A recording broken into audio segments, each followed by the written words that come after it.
Bihar board के high school भौतिकी कक्षा 9 के लिए आज हम लेकर आए हैं। कक्षा 9 के भौतिकी विज्ञान को लेकर आए हैं वर्ग 9 के लिए। और यह भारती भवन का बुक है जिसमें कितने चैप्टर हैं तो इसमें विज्ञान की मापन पहला चैप्टर है, दूसरा है गति, तीसरा बल गति के नियम, और चौथा पाठ है गुरुत्वाकर्षण, और पांचवा है कार्य ऊर्जा और शक्ति, और छठा है ध्वनि, और सातवें है प्रौद्योगिकी। तो इसमें जो पहला चैप्टर है हम लोग विज्ञान और मापन को पढ़ेंगे। तो देखिए विज्ञान और मापन चैप्टर में क्या है। तो सबसे पहले है विज्ञान। कहता है कि सावधानी पूर्वक और क्रमबद्ध तरीके से किए गए प्रयोगों और परीक्षणों के द्वारा प्राप्त ज्ञान को क्या कहते हैं, विज्ञान। तो सावधानी पूर्वक और क्रमबद्ध तरीके से किए गए प्रयोगों और परीक्षणों द्वारा प्राप्त ज्ञान को विज्ञान कहते हैं। कहता है कोई भी विज्ञान जो होता है, कोई भी खोज जो होता है, परीक्षण जो होता है, उन सब को क्या कहा जाता है, विज्ञान के अंतर्गत रखा जाता है, उन्हीं को विज्ञान कहा जाता है। कहता है कि विज्ञान के अंतर्गत दो मुख्य शाखाएं हैं जिसमें है भौतिक विज्ञान और जीव विज्ञान। ये कक्षा 9 के लिए है और आप लोग बहुत अच्छे तरीके से इसका अध्ययन करिएगा। देखिए जिसमें विज्ञान की दो मुख्य शाखाएं हैं, भौतिक विज्ञान और जीव विज्ञान। देखिए भौतिक विज्ञान फिजिकल साइंस का संबंध निर्जीव पदार्थों से है। भौतिक विज्ञान का संबंध किससे है, निर्जीव पदार्थों से। जबकि जीव विज्ञान जो है उसका जो संबंध है सजीव पदार्थों से है, उनसे संबंधित घटनाओं से है। तो भौतिक विज्ञान की कितनी शाखाएं हैं, तो भौतिक विज्ञान की दो शाखाएं हैं, भौतिकी एवं रसायन शास्त्र, भौतिकी एवं रसायन शास्त्र। जीव विज्ञान की भी दो शाखाएं हैं, जो पेड़ पौधों से संबंधित है तो उसको वनस्पति विज्ञान कहते हैं, बोटनी, और जीव जंतुओं से संबंध को प्राणी विज्ञान, जूलॉजी कहा जाता है। यानी भौतिक विज्ञान को दो शाखाओं में बांटा गया है, भौतिकी और रसायन शास्त्र, और जीव विज्ञान को भी दो शाखाओं में बांटा गया है जिसमें है वनस्पति विज्ञान और प्राणी विज्ञान। वनस्पति विज्ञान बोटनी और प्राणी विज्ञान जूलॉजी। देखिए इसमें क्या कह रहा है कि किसी वैज्ञानिक को काम करने के तरीके।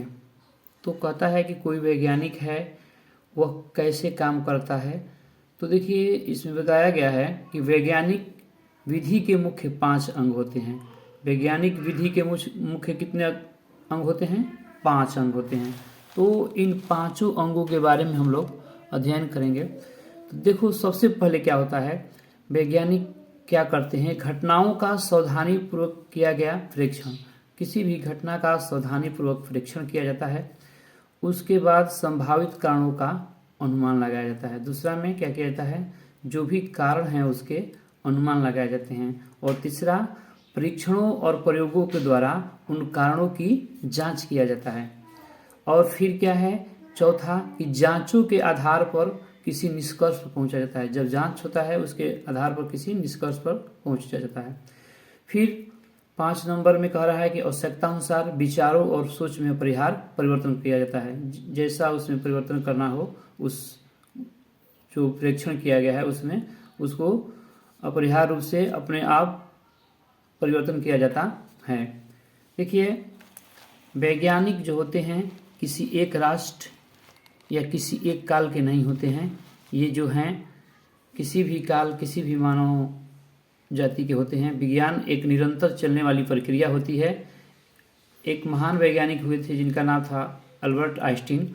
उन्होंने कहा था, इस बात को हमेशा याद रखना कि जो अद्भुत बातें तुम अपने विद्यालयों में सीखते हो, ऐसा अल्बर्ट आइंस्टीन ने कहा था। इसको आप लोग याद रखिएगा। इस बात को हमेशा याद रखना, जो अद्भुत बातें तुम अपने विद्यालयों में सीखते हो वे संसार के सारे देशों में कई पीढ़ियों द्वारा उत्साहपूर्वक किए गए प्रयास और अनवरत परिश्रम का ही फल है।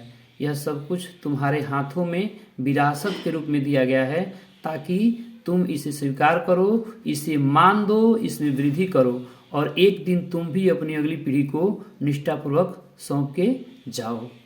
तो इस प्रकार अल्बर्ट आइंस्टीन ने ऐसा कहा था। और देखिए जो मापन है, विज्ञान मापन पर आधारित होता है, विज्ञान मापन पर आधारित होता है।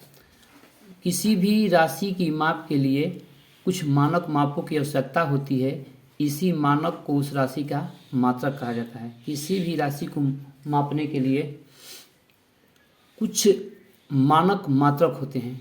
देखिए, किसी राशि का परिमाण उसके मात्रक के साथ तुलना करके ज्ञात किया जाता है। किसी भी राशि का परिमाण हो, जैसे आयतन हो, द्रव्यमान हो, तुलना करके ज्ञात किया जाता है। उदाहरण के लिए जब हम यह कहते हैं कि किसी टेबल की लंबाई 2 मीटर है, अर्थात उसको 2 मीटर स्क्वायर से नापा जाता है, यानी मीटर में उसको नापा जाता है। इसी प्रकार से कहता है कि जो मात्रक होता है जिसे राशि में व्यक्त किया गया है, कहता है कि एक संख्यांक जो यह बताता है कि दी गई राशि कितनी बार शामिल है। जैसे मान लीजिए कि हम किसी चीज़ का लंबाई मापते हैं तो 5 मीटर है, यानी 5 उसको मीटर में नापा गया है, 5 मीटर, ठीक है। किसी द्रव्यमान को मापा जाएगा केजी में, तो कितना केजी है, 4 केजी, 5 केजी, तो उसका एक संख्यांक हुआ, एक मात्रक हुआ। संख्यांक 5 हुआ, मात्रक केजी हुआ। 5 केजी यानी मतलब कि 5 किलोग्राम, यानी 5 जो हुआ संख्यांक और उसमें मात्रक हुआ किलोग्राम। इसी प्रकार से लंबाई किसी का मापना है, 6 मीटर है, तो 6 हुआ संख्यांक और मीटर हुआ उसका मात्रक। देखिए, भौतिक जो राशियाँ होती हैं, भौतिकी के नियमों को जिन पदों में व्यक्त किया जाता है, भौतिकी के नियमों को जिन पदों में व्यक्त किया जाता है, भौतिकी के नियमों को जिन पदों में व्यक्त किया जाता है ना, भौतिकी के नियमों को जिन पदों में व्यक्त किया जाता है उन्हें भौतिक राशियाँ कहते हैं। जैसे लंबाई, द्रव्यमान, समय, बल, ऊर्जा, वेग। देखिए, भौतिक के नियमों को जिन पदों में व्यक्त किया जाता है उन्हें भौतिक राशियाँ कहते हैं। जैसे लंबाई हो गया, द्रव्यमान हो गया, समय हो गया, बल हो गया, ऊर्जा हो गया, वेग हो गया, इनको सबको मापा जाता है, तो इन सबको भौतिक राशियाँ कहते हैं। जैसे लंबाई को मीटर में व्यक्त किया जाता है, द्रव्यमान को किलोग्राम में, समय को सेकेंड, बल को न्यूटन, तो इस प्रकार से होता है। भौतिक राशियाँ कितने प्रकार की होती हैं? तो भौतिक राशियाँ जो होती है 2 प्रकार की होती है। भौतिक राशियाँ 2 प्रकार की होती है। पहली जो होती है आधारी राशियाँ, दूसरा होती है व्युत्पन्न राशियाँ। आधारी राशियाँ और व्युत्पन्न राशियाँ। तो आधारी राशियाँ क्या होती है? पता है कि आधारी राशियाँ वे हैं जो स्वतंत्र मानी जाती हैं, जैसे जो किसी दूसरे पर आश्रित नहीं होती है, किसी दूसरे पर आश्रित नहीं होती है। आधारी राशियाँ क्या हैं? जो दूसरे पर आश्रित नहीं होती है, जो स्वतंत्र होती है। जैसे लंबाई है, लंबाई का मात्रक मीटर, यह स्वतंत्र है। द्रव्यमान है किलोग्राम, केजी, समय सेकंड है इत्यादि। वास्तव में ये आधारी राशियाँ 7 होती हैं। आधारी राशियों की संख्या कितनी होती है? 7। कहता है कि व्युत्पन्न राशियाँ, तो व्युत्पन्न राशियाँ वे होती है जो आधारी राशियों के पदों में व्यक्त की जाती हैं। जो आधारी राशियों से व्यक्त की जाती है उसे कहते हैं व्युत्पन्न राशियाँ। जैसे क्षेत्रफल, किसी का क्षेत्रफल निकालना हो तो आधारी राशि मीटर होता है, तो मीटर में इसको व्यक्त किया जाता है, ठीक है। तो आधारी राशियाँ क्या होती है? जो दूसरे से व्यक्त की जाती है। जैसे metre into metre, metre square, आयतन, मीटर गुणे मीटर गुणे मीटर, मीटर क्यूब, बल हो गया न्यूटन प्रति वर्ग मीटर, कार्य हो गया जूल, तो इस प्रकार से ऊर्जा हो गया। ये सब क्या है? व्युत्पन्न राशियाँ हैं। देखिए, जो हम लोगों का अगला प्रश्न है, कह रहा है कि मात्रकों की पद्धतियाँ। तो मात्रकों की पद्धतियाँ क्या होती है? देखिए, आधारी राशियों को मात्रकों को आधारी मात्रक तथा व्युत्पन्न राशियों के मात्रक को व्युत्पन्न का मात्रक कहा जाता है। कहता है कि एक आधारी मात्रक होता है, एक व्युत्पन्न मात्रक होता है। आधारी राशियों के मात्रक को क्या कहते हैं? आधारी मात्रक तथा व्युत्पन्न राशियों के मात्रक को व्युत्पन्न मात्रक कहा जाता है। वह मात्रक जो किसी अन्य मात्रक पर निर्भर नहीं करता है उसे आधारी मात्रक कहा जाता है। क्या कहता है? आधारी मात्रक। ऐसे मात्रक एक दूसरे से स्वतंत्र होते हैं, किसी पर निर्भर नहीं करते हैं। जो आधारी मात्रक होते हैं वो किसी पर निर्भर नहीं करते हैं। जैसे लंबाई है तो मीटर, द्रव्यमान है तो किलोग्राम, केजी, समय का सेकंड, सब इन राशियों के मात्रक को आधारी मात्रक कहते हैं। अन्य सभी मात्रक इन आधारी मात्रकों से निकाले गए हैं। जो आधारी मात्रकों से बनाए गए हैं उन्हें हम लोग व्युत्पन्न मात्रक कहते हैं। व्युत्पन्न मात्रक उस मात्रक को कहा जाता है जो आधारी मात्रकों पर निर्भर करता है। जैसे आधारी मात्रकों की सहायता से व्यक्त किया जाता है उसे व्युत्पन्न मात्रक कहा जाता है। या हम लोग आधारी मात्रक की परिभाषा को इस प्रकार से बोल सकते हैं कि जिसे आधारी मात्रक की सहायता से व्यक्त किया जाए उसे व्युत्पन्न मात्रक कहा जाता है। जैसे क्षेत्रफल मापना है, क्षेत्रफल मापने के लिए हम वर्ग सेंटीमीटर का उपयोग कर सकते हैं, वर्ग मीटर का उपयोग कर सकते हैं, जैसे मीटर गुणे मीटर, मीटर स्क्वायर क्षेत्रफल होगा, ठीक है। आयतन हो गया, वेग हो गया, त्वरण हो गया, बल हो गया, ये सभी क्या है, व्युत्पन्न मात्रक से उत्पन्न होते हैं। सभी प्रकार के राशियों के लिए आधारी तथा व्युत्पन्न दोनों के पूरे समूह को मात्रकों की पद्धति कहा जाता है। तो देखिए पूरे विश्व में जो मात्रकों की पद्धति है पूरे विश्व के लिए वह कितने प्रकार की होती है, तो इसको हम लोग को समझना होगा। तो देखिए पूरे विश्व के लिए पहली पद्धति जो है फुट पाउंड सेकंड पद्धति है, जो पहले थी फुट पाउंड सेकंड पद्धति। फुट पाउंड सेकंड पद्धति को संक्षेप में एफपीएस कहा जाता है। क्या कहा जाता है, एफपीएस। इस पद्धति में लंबाई का मात्रक फुट होता है और द्रव्यमान का मात्रक पाउंड और समय का मात्रक सेकंड होता है। इस पद्धति को ब्रिटिश पद्धति भी कहा जाता है, फुट पाउंड सेकंड पद्धति, एफपीएस। यानी लंबाई का मात्रक फुट, द्रव्यमान का मात्रक पाउंड, समय का मात्रक सेकंड। इस पद्धति का नाम ब्रिटिश पद्धति भी है, ठीक है। दूसरा है सेंटीमीटर ग्राम सेकंड पद्धति, इसको सीजीएस पद्धति कहा जाता है। इसको संक्षेप में सीजीएस, सी से सेंटीमीटर, जी से ग्राम, एस से सेकंड पद्धति। इस पद्धति को में लंबाई का मात्रक सेंटीमीटर, द्रव्यमान का मात्रक ग्राम और समय का मात्रक सेकंड होता है। इस पद्धति को मीट्रिक पद्धति भी कहा जाता है। और तीसरा में होता है मीटर किलोग्राम सेकंड पद्धति, मीटर किलोग्राम सेकंड पद्धति। इस पद्धति को संक्षेप में MKS कहते हैं। M मतलब मीटर, K मतलब किलोग्राम, S मतलब सेकंड। इसमें लंबाई का मात्रक मीटर होता है, द्रव्यमान का मात्रक किलोग्राम तथा समय का मात्रक सेकंड होता है। देखिए तो सबसे महत्वपूर्ण पद्धति है MKS पद्धति, ठीक है। अब पढ़ना है अंतर्राष्ट्रीय पद्धति। देखिए अंतर्राष्ट्रीय पद्धति सबसे पहले कह रहा है कि अक्टूबर 1960 में पेरिस के निकट सेवरे नामक स्थान पर संपन्न 11वीं तौल एवं माप महासम्मेलन, कहता है 1960 में अक्टूबर में पेरिस के निकट सेवरे नामक स्थान पर 11वीं तौल एवं माप महासम्मेलन हुआ था, जिसमें लंबी परिचर्चा के बाद मात्रकों की एक नई अंतर्राष्ट्रीय पद्धति का खोज हुआ। इसमें 6 आधारी मात्रकों को परिभाषित किया गया। 1970 में संपन्न 14वीं तौल एवं माप महासम्मेलन में 7वां आधारी मात्रक मूल को जोड़ा गया था। 7वां आधारी मात्रक कब और किस सम्मेलन में जोड़ा गया था, तो 1970 में 14वीं तौल माप महासम्मेलन में मूल को जोड़ा गया। इस नई पद्धति को उसकी फ्रांसीसी नामकरण सिस्टम इंटरनेशनल यूनिट के कारण इसे संक्षेप में एसआई मात्रक के नाम से जाना जाता है।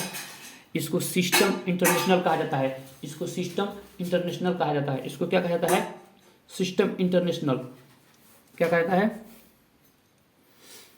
System international. अंतर्राष्ट्रीय पद्धति को सिस्टम इंटरनेशनल कहा जाता है। इस पद्धति में ज्यामिति में 2 राशि समतल कोण और घन कोण, जो भौतिक राशि नहीं है, के मात्रकों को भी संपूरक मात्रकों के रूप में परिभाषित किया गया है। कहता है कि अब तक जो है 7 आधारी राशियां हैं, 7 आधारी राशियां। लंबाई जिसका मात्रक मीटर होता है, संकेत m होता है। दूसरा है द्रव्यमान जिसका एसआई मात्रक किलोग्राम, संकेत kg होता है। तीसरा समय जिसका मात्रक सेकेंड और संकेत s होता है। चौथा विद्युत धारा जिसका मात्रक एम्पियर, संकेत a होता है। और 5वां है ताप या तापमान जिसका एसआई मात्रक केल्विन, संकेत k होता है। छठा ज्योति तीव्रता जिसका एसआई मात्रक कैंडेला, संकेत CD होता है। और 7वां है पदार्थ का परिमाण मोल जिसका संकेत MOL होता है। इस प्रकार से 7 आधारी राशियां हैं तथा 7 आधारी राशियों के बाद 2 संपूरक राशियां हैं। समतल कोण जिसका एसआई मात्रक रेडियन, संकेताक्षर RAD। दूसरा होता है घन कोण जिसका एसआई मात्रक अस्टेरेडियन, संकेत SR होता है। कहता है कि ध्यान देने वाली बात यह है कि हिंदी में भी मात्रकों के संकेताक्षर अंग्रेजी के अक्षर ही होंगे, जैसे कि तालिका 1.1 एवं 1.2 में दिखाया गया है। किलोग्राम के लिए किग्रा या मीटर के लिए मी इत्यादि नहीं लिखना चाहिए, समझ गए। फिर कह रहा है कि मात्रकों को अंग्रेजी के नामों के कैपिटल लेटर से शुरू नहीं करना चाहिए। जैसे 1 एम्पियर की धारा लिखना है तो सही होगा, न कि 1 एम्पियर बड़ा ए से लिखना सही होगा।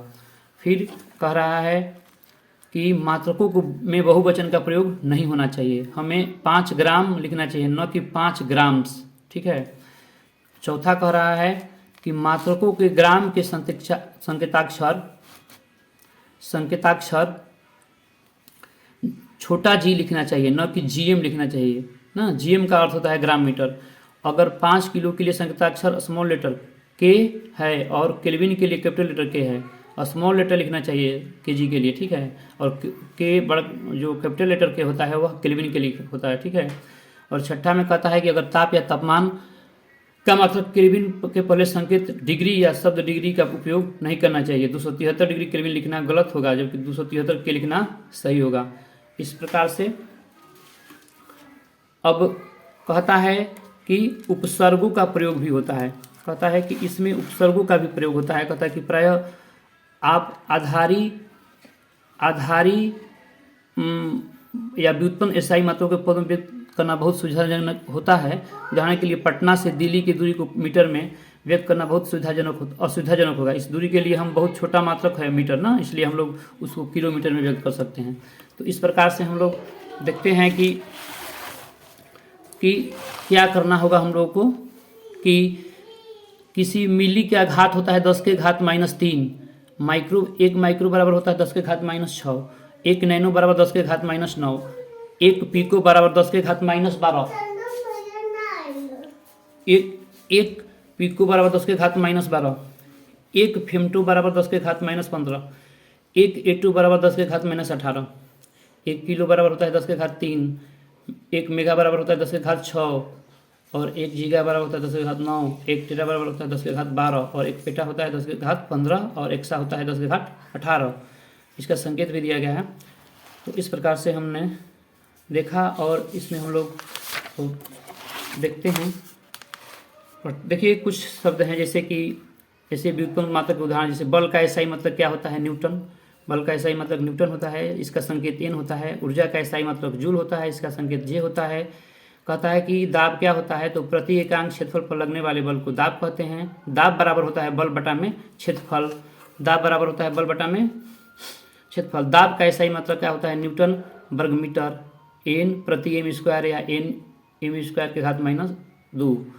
ये हम इसको पास्कल पीए से भी संकेत कर सकते हैं। एक पास्कल बराबर होता है 1 पीए यानी 1 न्यूटन प्रति वर्ग मीटर। देखिए गैसीय दाब को मापने का एक मात्रक है एटमॉस्फेयर।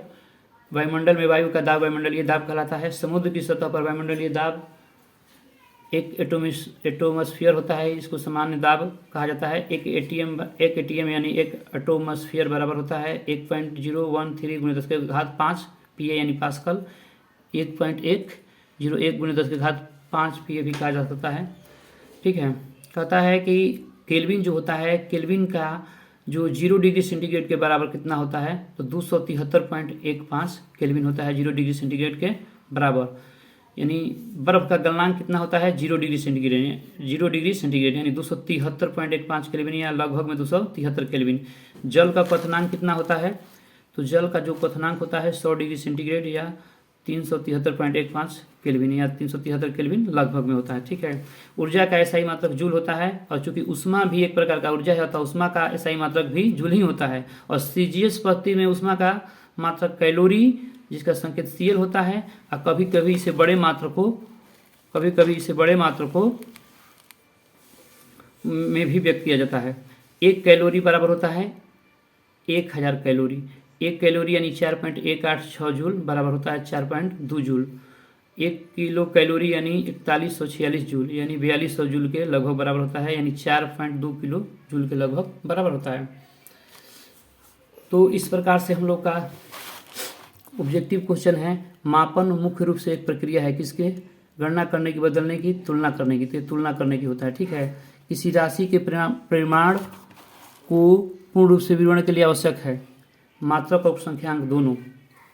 और है कि तीसरा कि एसआई मात्रक में कितने आधारी मात्रक होते हैं? तो एसआई मात्रक में 7 आधारी मात्रक होते हैं। इनमें कौन आधारी राशि नहीं है? तो इसमें से वेग जो है आधारी राशि नहीं है। 1 kg बराबर कितना होता है? तो 1000 ग्राम। तो इस प्रकार से हमने देखा। और इसमें है कि ऊष्मा का एसआई मात्रक क्या होता है? तो जूल। 1 मीटर स्क्वायर बराबर कितना होता है? तो 10⁶ और मिलीमीटर स्क्वायर। डैश राशियाँ वे हैं जो स्वतंत्र मानी जाती हैं। आधारी वेग एक डैश राशि है, तो वेग एक व्युत्पन्न राशि है। ज्योति तीव्रता का एसआई मात्रक क्या होता है? तो कैंडेला 1 ग्राम प्रति सेंटीमीटर क्यूब बराबर होता है 10⁻³ किलोग्राम मीटर क्यूब। दाब का एसआई मात्रक पास्कल पीए कहलाता है। 1 पीए बराबर कितना होता है? तो 1 न्यूटन प्रति वर्ग मीटर⁻²। 1 कैलोरी बराबर कितना जूल होता है? तो 4.2 जूल। इस प्रकार से और हम लोग प्रश्नों का हल किए हैं, समझे हैं। वीडियो देखने के लिए बहुत बहुत धन्यवाद।